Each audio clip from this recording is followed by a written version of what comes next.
Halo teman-teman, sebelumnya terima kasih untuk kesempatan yang sudah diberikan. Perkenalkan, nama saya Peggy Tariani Putri, bisa dipanggil Penta. Saya mahasiswi sastra Inggris Universitas Yogyakarta, asal saya dari Sulawesi Tengah. Terima kasih. Oke, baik. Tadi Kak, siapa nama panggilannya Kak, kalau boleh tahu? Pegita. Oke, Kak Pegita. Jadi di sini kita akan membahas nih mengenai jurusan sastra Inggris ya Kak, bersama dengan Kak Pegita. Kalau boleh tahu nih, bagaimana sih Kak jurusan sastra Inggris ini, terutama yang ada di Universitas Respatio Jakarta? Kakak boleh dijelasin sama teman-teman Kak? Oke, jadi kalau jurusan sastra Inggris, secara garis besar itu kami belajar tentang bahasa Inggris dari sisi bahasa, sastra, juga penerjemahan. Jadi kalau dari sisi bahasa kami belajar tentang unsur kebahasaan, dari sisi sastra kami belajar melakukan kajian terhadap karya sastra seperti puisi, prosa, atau drama. Lalu dari sisi penerjemahan kami belajar teori-teori tentang penerjemahan dan belajar praktek menerjemahkan. Jadi secara garis besarnya seperti itu. Oke, baik. Jadi sangat luas ya Kak pembelajaran dari jurusan sastra Inggris ini tadi. Jadi keren lah berarti ya Kak. Nah, sekarang kita sedikit nih Kak, untuk beberapa tahun yang lalu, aku pengen tahu apa sih hal yang paling mendasari menjadi alasan Kakak bisa memilih jurusan sastra Inggris ini Kak? Pasti Kakak punya alasan sendiri ya Kak, kenapa Kakak mau memilih jurusan ini? Boleh Kak diceritain? Uh, Kalau alasan saya sendiri, kebetulan dari sejak SD saya memang sudah suka pelajaran bahasa Inggris dan berlanjut hingga SMA saya mulai tertarik dengan hal-hal yang berhubungan dengan sastra Inggris seperti penerjemahan. Jadi karena saya memang menyukai hal ini, jadi saya memutuskan untuk kuliah di jurusan ini untuk menekuni hal yang saya sukai. Dan saya memilih sastra Inggris di Unrio karena saya tahu di universitas ini ada kajian-kajian tentang penerjemahan, terus pembelajaran berorientasi pada mahasiswa, jadi banyak prakteknya.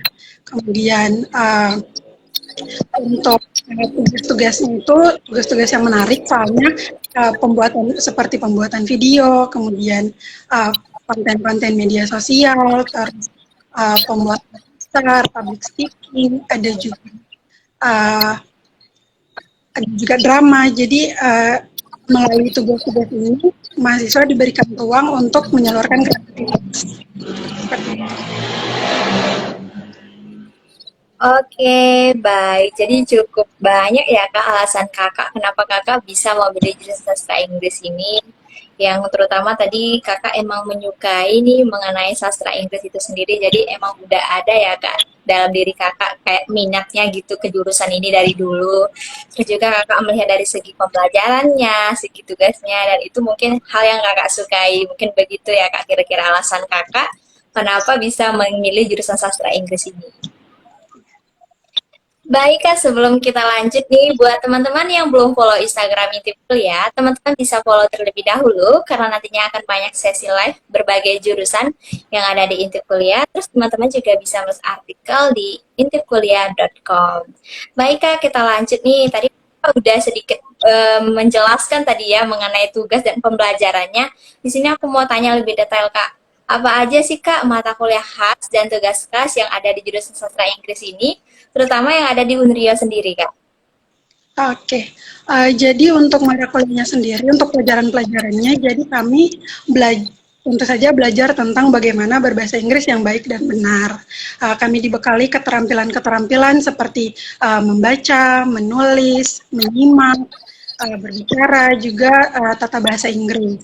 Jadi untuk menulis sendiri kami diajari mulai dari menulis kalimat sederhana, bagaimana penulisan kapitalisasi dan punctuation atau tanda bacanya, kemudian untuk speakingnya sendiri, untuk berbicara kami belajar mulai dari speaking daily life, dari kegiatan sehari-hari, kegiatan berkelompok, juga public speaking. Kemudian kami juga belajar memahami dan mengapresiasi karya sastra, mulai dari karya sastra yang klasik sampai yang populer, kemudian mulai dari karya sastra tertulis sampai yang dalam bentuk media lain seperti film, lagu. Kami juga belajar tentang tren bahasa yang ada di masyarakat pada saat ini, mulai dari gaya dan variasi bahasa, kemudian bahasa-bahasa yang digunakan di video, di iklan, di stand up komedi, video YouTube, juga di poster. Terus ada juga belajar tentang teknik penerjemahan, mulai dari dokumen resmi, karya sastra, ada juga yang dalam berbentuk visual tadi, ada juga tentang pemahaman lintas budaya. Jadi banyak ini yang kami pelajari, yang khas di Unrio. Wih, keren berarti sangat banyak ya Kak pembelajaran yang diajarkan di jurusan sastra Inggris ini sendiri, terutama yang ada di Unrio. Jadi Kakak banyak pasti ya Kak mendapatkan pengalaman pembelajaran baru di sini. Terus juga selain mendapatkan pembelajaran baru juga awalnya dibekali dulu ya Kak bagaimana sih cara menulisnya, terus bagaimana sih cara membaca dan lain sebagainya yang dibutuhkan dalam jurusan sastra Inggris ini sendiri. Keren Kak. Oke Kak, tadi udah banyak nih mengenai pembelajaran dan tugasnya. Pasti kakak punya tips dong kak untuk teman-teman nih atau tips dari kakak sendiri. Gimana sih cara kakak pembelajaran kakak, tips kakak gimana, terus membuat tugas gimana sih tips kakak. Kakak boleh dibagi sama teman-teman nih, terutama camaba yang mau bergabung di jurusan kakak. Tips kakak. Oke, untuk tips, jadi mungkin kalau untuk di sastra Inggris kan ada 3 konsentrasi atau 3 peminatan. Ada itu tadi linguistik, sastra, dan juga penerjemahan. Dan tiap peminatan dan konsentrasi ini pasti punya tantangannya masing-masing.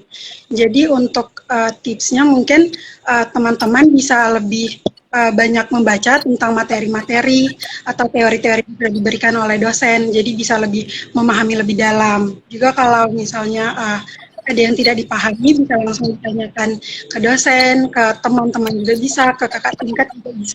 Jadi kalau ini pasti dijawab. Kemudian karena ini jurusan sastra Inggris, jadi tentunya bisa berbicara bahasa Inggris dengan baik dan benar. Jadi untuk bisa mungkin perbiasakan berbicara bahasa Inggris. Jadi untuk tipsnya mungkin teman-teman bisa mulai memperbiasakan berbicara bahasa Inggris di kehidupan sehari-hari. Bukan cuma di kampus, bukan cuma dalam lingkungan kelas, tapi juga di rumah, bisa sama teman-teman atau sama keluarga. Jadi bisa biar lebih terbiasa.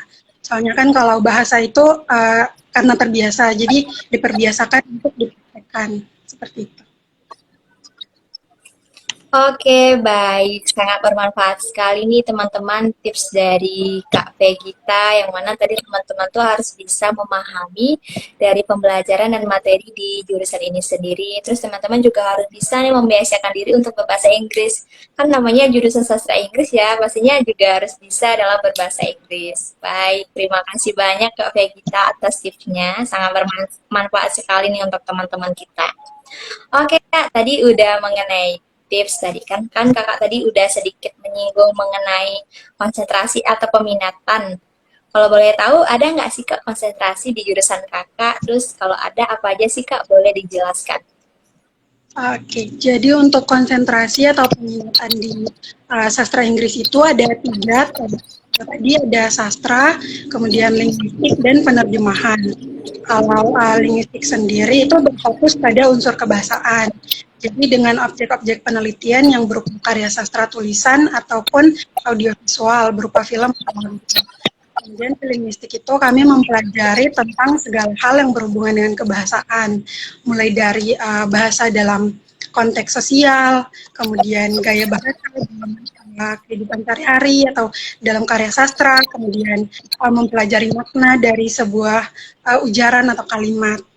Kemudian ada juga translation atau penerjemahan, di mana fokus pada penerjemahan atau meneliti hasil terjemahan. Jadi kami meneliti hasil terjemahan baik itu bahasa Inggris ke bahasa Indonesia ataupun sebaliknya. Dalam bidang penerjemahan ini kami mempelajari teori-teori apa saja yang ada, kemudian teknik-teknik apa saja yang digunakan, dan tentu saja belajar untuk menerjemahkan sesuai aturan yang baik dan benar. Kemudian ada juga konsentrasi pada sastra yang berfokus pada meneliti produk-produk karya sastra, seperti isu-isu yang terkandung di dalamnya dengan menggunakan teori-teori. Pada bidang karya sastra ini, pada bidang sastra ini kami diajarkan, kami uh, mempelajari tentang karya-karya sastra, juga siapa pencipta-penciptanya, dan belajar menganalisis dan mengapresiasi karya sastra. Oke, baik. Jadi ada 3 peminatan tadi ya, Kak, yang mana ada sastra, ada linguistik, dan penerjemahan. Kalau Kak Vegita sendiri ngambilnya apa nih, Kak? Apa sekarang udah bisa diambil atau ada semester tertentu nih untuk mengambil konsentrasi ini, Kak? Untuk ini mengambil konsentrasinya itu di semester depan, dan kalau sekarang sementara metopen, jadi masih fokus di dua konsentrasi, yaitu linguistik dan penerjemahan. Oke, baik. Terima kasih Kak Vegita atas informasinya mengenai konsentrasinya tadi. Terus kita sekarang mengenai jalur masuk, Kak. Boleh dong dibagi informasinya kepada teman-teman nih, terutama nanti ada adik-adik dari SMA mau bergabung di Unrio, terutama di jurusan sastra Inggris. Apa aja sih Kak jalur masuknya? Boleh Kak dibagi informasinya? Untuk jalur masuknya, jadi teman-teman bisa kunjungi langsung ke Instagram PMB Unrio. Di sana ada informasi-informasi tentang jalur pendaftaran, atau bisa juga melalui websitenya di pmb.respati.ac.id. Nanti di situ selain ada informasi jalur-jalur pendaftaran, ada juga informasi beasiswa. Jadi buat teman-teman yang mau daftar beasiswa juga bisa, ada disediakan di kampus kami di Unrio. Jadi teman-teman bisa akses melalui website yang ada untuk informasi-informasi pendaftaran. Oke, baik. Nih itu informasi yang udah diberikan sama Kak Vegita bagi teman-teman nanti yang berminat gabung di Unrio di jurusan sastra Inggris. Teman-teman bisa mengakses informasi sesuai yang udah dibilang sama Kak Vegita tadi. Baik Kak, terima kasih banyak. Selanjutnya kita mengenai prospek. Apa aja sih Kak prospeknya? Misalnya Kakak udah lulus, terus peluang kerjanya nanti apa aja sih Kak? Menjadi apa aja? Boleh Kak dijelaskan? Oke, jadi kalau prospek lulusan sastra Inggris itu cukup bervariasi dan fleksibel. Jadi lulusan sastra Inggris itu mampu berperan di industri kreatif 4.0 di Indonesia, seperti industri iklan, televisi, konten kreator, dan tentu saja bisa di industri penerjemahan dan penerbitan, serta di industri pariwisata. Atau bisa juga menjadi tutor atau pengajar bahasa Inggris di berbagai tingkat pendidikan, atau bisa juga menjadi pengajar bahasa Indonesia bagi pembelajar asing.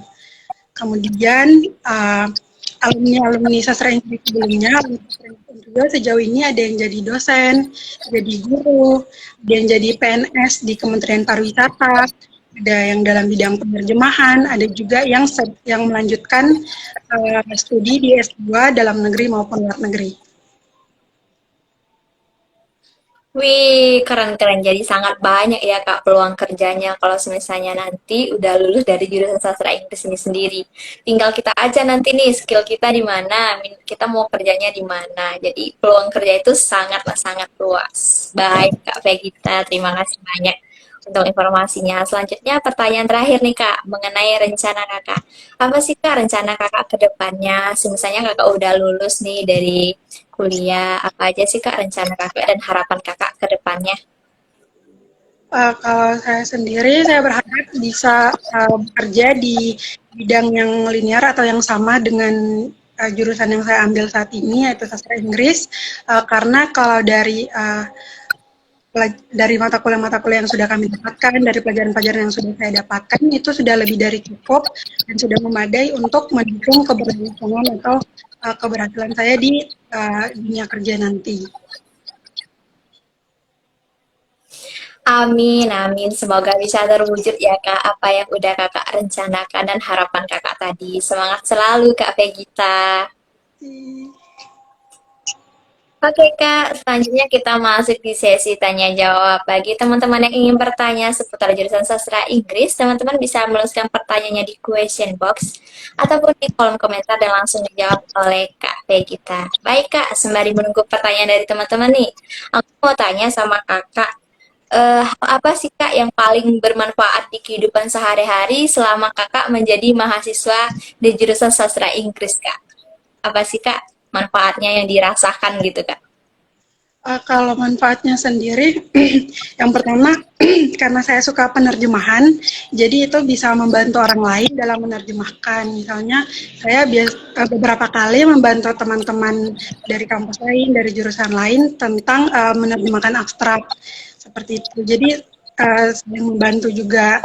Kemudian bisa mengajar kursus, mengajar adik-adik juga. Wih, keren banget nih manfaat dari kakak menjadi mahasiswa sastra Inggris ya. Kak, yang pertama tadi tentunya bisa membantu yang di sekitar kakak tadi, baik mau kayak bimbel gitu kan, atau adik-adik kita terdekat, terus juga mengenai penerjemahan nih, misalnya ada yang nggak tahu, misalnya begitu. Jadi sangat membantu sekali ya Kak Vegita. Oke, baik Kak. Sepertinya tidak ada lagi nih Kak pertanyaan dari teman-teman Kak. Mungkin teman-teman udah cukup jelas nih dengan penjelasan dan informasi dari Kak Vegita tadi.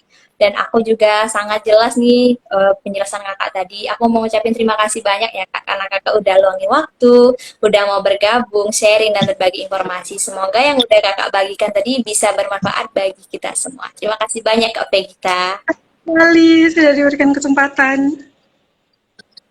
Baik, kita akhiri ya Kak sesi live pada malam hari ini. Terima kasih. Selamat malam Kak Vegita. Semoga selalu lancar kegiatannya. Terima kasih, selamat malam.